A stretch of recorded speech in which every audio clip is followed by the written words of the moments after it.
For Module 5, Lesson 26 Problem Set, we are going to use a few features we've learned through our fractions instruction to help us recognize how to compare fractions. And what you'll notice about this activity is that these fractions are going to have different denominators. And there's a few things that you can do, okay?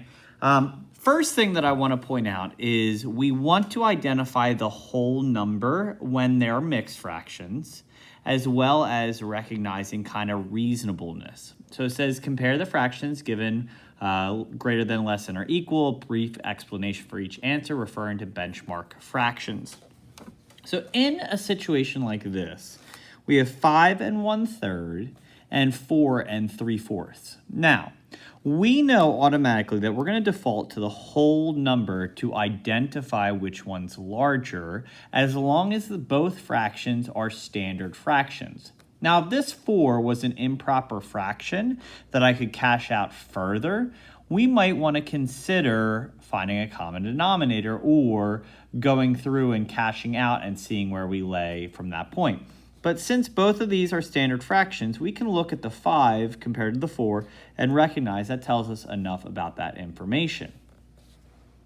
In a problem like this, we might want to go ahead and cash out as much as possible. So how many 6s can come out of 12? We know that's 2. How many 12s can come out of 25? Well, that would be 2, but there would be 1/12 left over.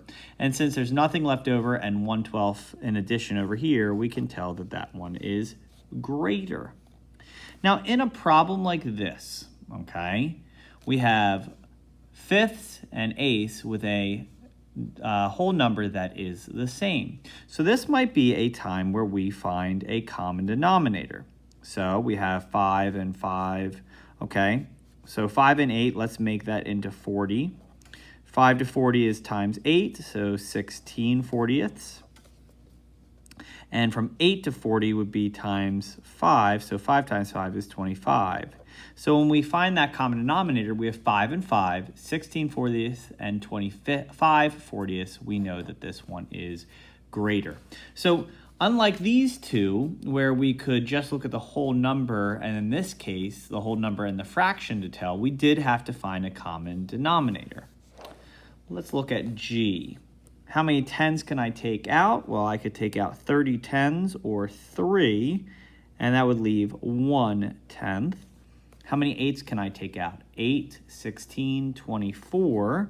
So that's 3 and 1/8.